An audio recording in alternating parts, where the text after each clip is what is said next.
Vous êtes bien dans le 64 minutes, votre grand journal francophone. Si vous venez de nous rejoindre, rien n'est perdu. Vous allez pouvoir revoir le meilleur de cette édition. Mais avant, les derniers développements de l'actualité. La disparition du Boeing de la Malaysia Airlines serait-elle liée à un acte terroriste? L'hypothèse est évoquée. Une enquête est en cours. 4 passagers seraient suspects. La présidentielle au Salvador, un ex-guérillero est donné favori. Son nom, Salvador Sánchez Cerén, c'est le candidat de l'ancienne guérilla de gauche au pouvoir. C'était un grand directeur d'opéra iconoclaste et visionnaire. Gérard Mortier est mort des suites d'un cancer. Ce brillant intellectuel belge avait 70 ans. Le monde artistique lui rend hommage. Voilà pour l'essentiel de l'actualité internationale et francophone. Place maintenant à l'essentiel du 64 minutes, les temps forts de cette émission, tout ce qu'il ne fallait pas rater. C'est tout de suite avec François-Xavier Freland et Frédéric Rassinou. Retrouver le Boeing 777. C'est la mission de ce navire chinois de sauvetage capable de détecter une boîte noire, des métaux et tout objet sous l'eau. Il rejoint une armada internationale d'une quarantaine de navires civils et militaires. Le rouge est resté, les slogans anti-américains ont disparu. Aujourd'hui, Sánchez Cerén veut poursuivre la transformation sociale entamée depuis l'accession au pouvoir du très modéré Mauricio Funes en 2009. Le président sortant et ancien candidat du FMLN qui a su rallier les ex-guerrilleros à la social-démocratie libérale.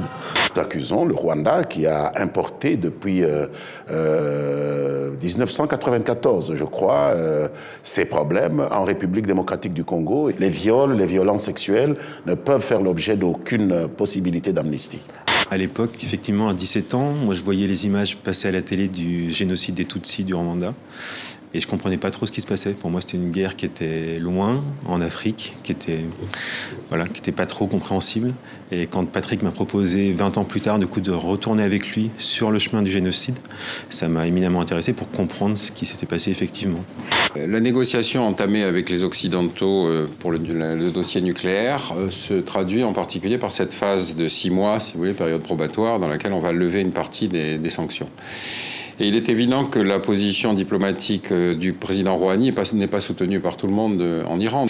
Mais enfin, du côté israélien, il y a aussi une volonté certaine de casser le processus de négociation. Ça fait 250 ans qu'on est là, on a développé une culture et une communauté bien enracinée. Et on n'a pas envie de se laisser chasser ni par les ouragans, ni par les hommes, ni par quoi que ce soit. Est-ce que Internet fait courir la rumeur encore plus vite et encore plus loin ?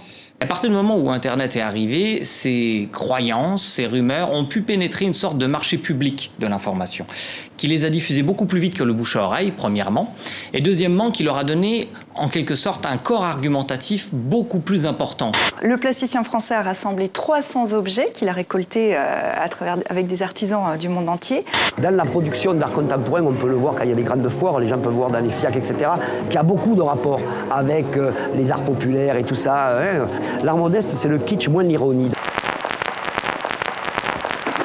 Et voilà, c'est déjà la fin de ce 64 minutes, mais vous pouvez le voir ou le revoir sur tv5monde.com. Rendez-vous demain avec Mohamed Kassi pour un nouveau grand journal mondial francophone. D'ici là, restez sur TV5 Monde.